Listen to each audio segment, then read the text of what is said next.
The following report contains some disturbing images. Just reaching a hospital counts as a miracle. After 3 months of war, Yemen's healthcare system, never strong, is collapsing.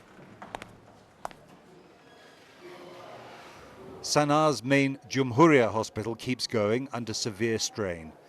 Away from these beds, 60% of Yemenis have no access to medical care.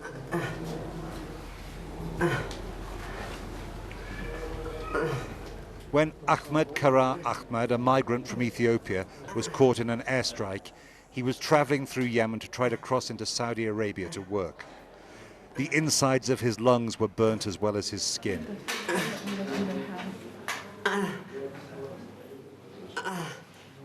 Even breathing is agonizing.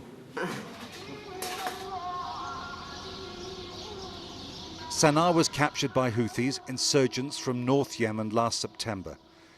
The Saudi-led coalition, backed by a UN resolution, wants to restore the former government to the capital.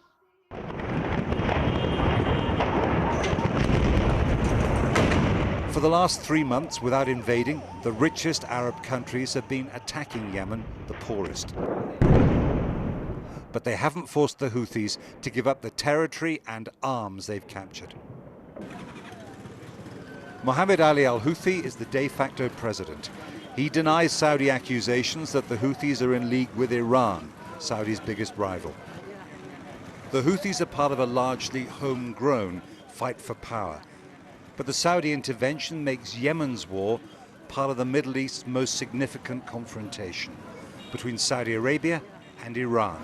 How's the war going to finish?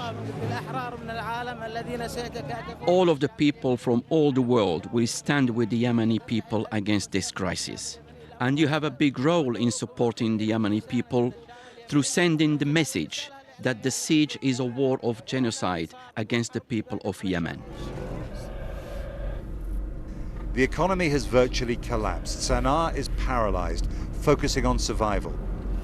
The Saudi-led blockade has stopped almost all fuel supplies. No fuel means no mains water or electricity. A tank feeds these taps for 2 hours a day. Layers of war are breaking Yemen. In the last week, there have been car bombs outside mosques in Sanaa, claimed by jihadists who are also fighting the Houthis. Since the Saudi bombing started, Al-Qaeda has taken more territory. Many civilians have died in the bombing, here because they live just a tin fence away from a senior military commander. This is shrapnel from the attack that destroyed their homes. He showed off a damaged copy of the Quran next to his wrecked house and car. And I see the kid in the ground with his head cut open and his brains out, and it was really, there's no words to describe what I saw. So how many dead kids were there here then? 5 from this family alone. So they were small kids, the 5 who died here were small? Yes, a 5-year-old and his cousin who was like, I think a 6-year-old. His 2 sisters, one of them was beheaded.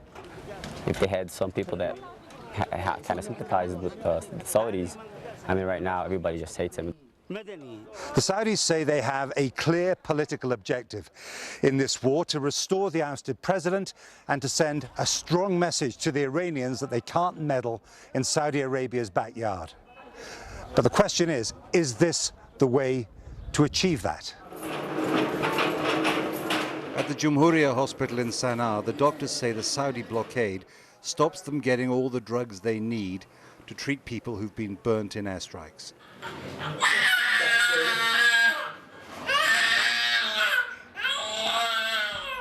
Montasser Mansour, who's 2, is going to survive. But they can't do anything about his pain. His mother said their house was destroyed in the airstrike. Some homecoming for Montasser. Jeremy Bowen, BBC News, Sanaa.